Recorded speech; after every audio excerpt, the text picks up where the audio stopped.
What's up everyone, thanks for checking out the video. I'm going to do a quick explanation and review on what I did for the suspension setup on my 2019 RZR Turbo here. I would consider this a bit of like a budget minded solution that I came up with. I didn't really see anybody out there quite doing this, or at least there probably are some people, but I didn't really see it on forums. But essentially it all revolved around the tender springs on the shocks here. So the upper spring on top of the crossover there, and then same thing on the back side. See this upper spring here. So essentially the issue that I saw, and I think that a lot of people see on Polaris RZRs, is that upper spring from the factory is essentially fully compressed. It's really only there mainly to take up play in the shock and prevent your springs from coming loose, and you really don't get much performance gain out of it, from what I understand and from what I evaluated. So a common, I think, solution or kind of starter step to that is to get these new upper tender springs that I have here on the front and back. These ones I got from RZR AID, or that's the kind of brand on those. So that's the RZR AID front upper that I replaced, as well as the rear upper here too. And you can see a major difference between this and like kind of a factory RZR. Maybe yours is like that, where this on ride height is fully compressed down. There's no gap between the springs here. And you can see sitting here with the new replacement ones that there's actually some play there, so you actually have more of a true like dual rate setup. Same thing on the front.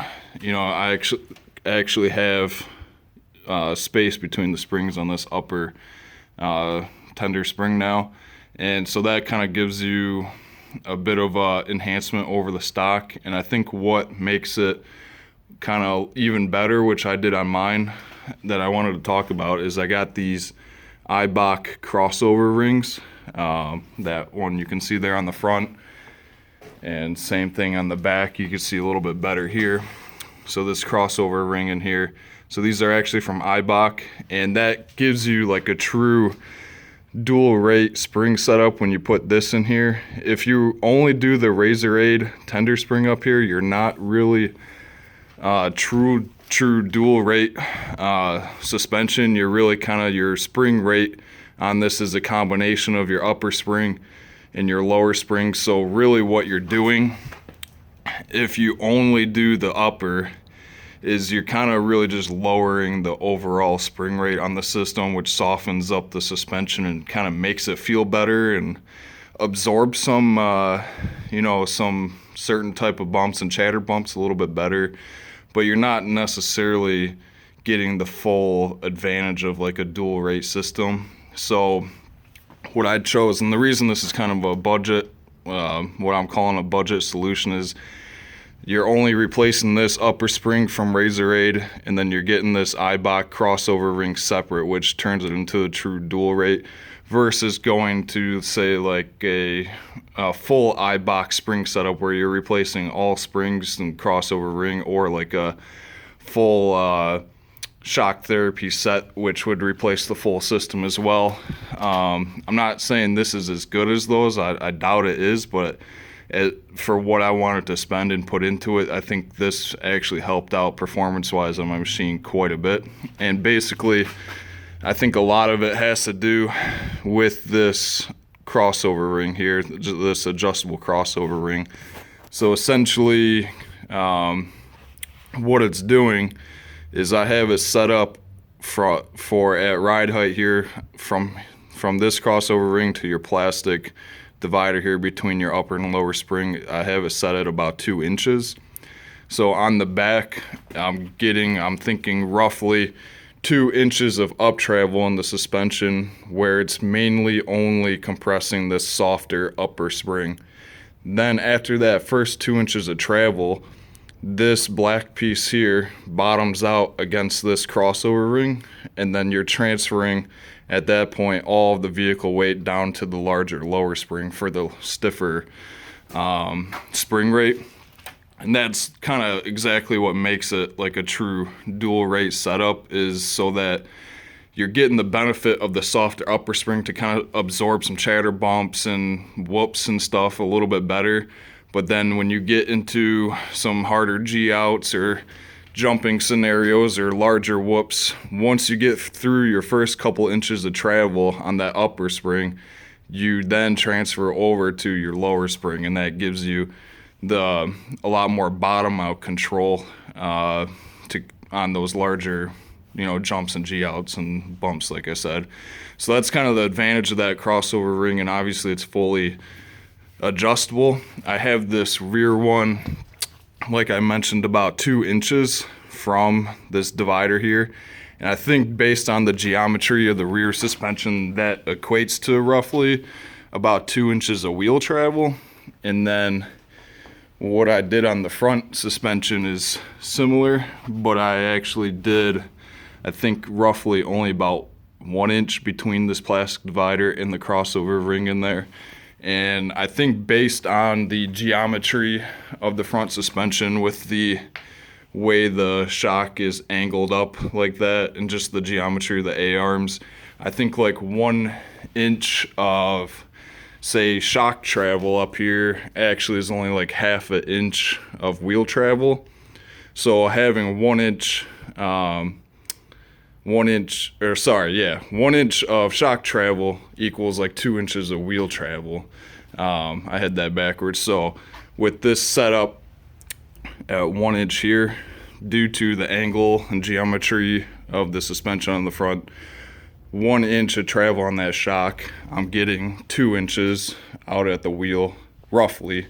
It's not exact, but pretty close, and that's kind of where I started, so that you're essentially getting 2 inches in the front and 2 inches on the rear of initial suspension travel that is mainly only on that upper tender spring, with the softer spring rate to kind of soak up some of the chatter bumps and smaller stuff. And then once you get to a larger G out, you're transferring all your vehicle weight to that lower spring. So I just kind of wanted to review that and give a quick explanation of what I came up with. Like I said, I didn't really see anyone out there necessarily doing this on the forums, or maybe I missed it, but this was a much more budget solution for myself that I thought I actually gained quite a bit of performance overall on the machine, mainly riding like northern Michigan trails, and I think it kind of settled the machine down a little bit. It doesn't get as jittery in some of the trail bumps and stuff. Yeah, still has all of the bottom out travel you need, or bottom out suspension for some larger whoops and some different jumps that you get into there. So that's really everything on it. I think going forward, I rode with this about the 2 inch gap here for a season. I think honestly I would go a little bit further up just to give it a slight bit more, just to smooth stuff out a little bit more than it is currently. But I think really just like between the stock suspension, where this upper spring is fully compressed and you're not really using it, going over to this new tender spring with the crossover ring that turns it into more of a true dual rate setup, I think really improved my ride quality. And then it also just gives you a ton of adjustability, to where your adjustability is not only in your collar up here, you now have adjustability in your crossover ring, and you can kind of fine tune it from that baseline. But that's kind of where I started, was 2 inches in the back, 1 inch up front, and then adjustability is pretty easy on it as well. You can see it's a split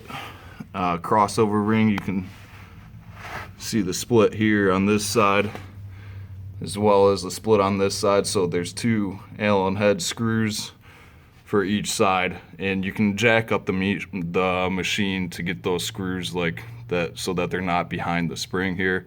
and you just loosen those up a little bit, and then that can rotate and twist on the threads here up or down, as well as fully come off since it's a split design. Really pretty easy to install too. I think I ended up taking the front springs or shocks all the way out. Trying to think, actually I might have only removed this lower shock bolt here, jacked it up, and then kind of brought the system out up here a little bit, and then put spring compressors on it to get everything off. And then on the rear, I think I was actually able to do the same thing where I left the shock mounted up in the top and only removed the lower shock bolt, and I was able to kind of just bring the shock and kind of angle it out a little bit, and then you kind of just ride your collar here all the way up the sleeve of the shock to get all your spring tension out, and then everything comes apart nice and easy. You put it back together with the new spring and the crossover ring in there, and then you just turn this guy back down with the tool adjustment from your Polaris toolkit. So really overall install was pretty simple. The rear was really easy. I think the front was a bit tougher just because there's a lot more spring tension on it. You can see even stock position, that upper ring is all the way at the top of the shock, whereas on the back I had a ton of threads to go up to relieve the tension. So I did end up having to put spring compressors on this to get it off and back on with, I think to get it off I was able to do it without a spring compressor, but then going back on with this longer upper spring, that's where I really needed the spring compressors. But I think really, like I said, that's it. I just want to do a quick explanation of what I did on that. That was, you know, what I call the budget suspension upgrade for the RZR Turbo, between the EIBACH crossover rings and then the RZR AID tender, or sorry, the EIBACH crossover rings and then the RZR AID tender springs. And that really, for the money that costs, which wasn't too bad, I think it was pretty good performance on the trails for the kind of just overall of how the machine handles and soaks everything up and stays more composed. So I hope that helps somebody out there. I kind of wasn't sure if it was going to work because I hadn't seen anybody else doing it on the forums, and so I just had to give it a shot, and for myself it ended up working out really well. So if somebody else is interested in that, that's kind of where I started out and kind of where I went with the adjustments on it. So appreciate anyone that took the time to watch the video, and take it easy. Thank you.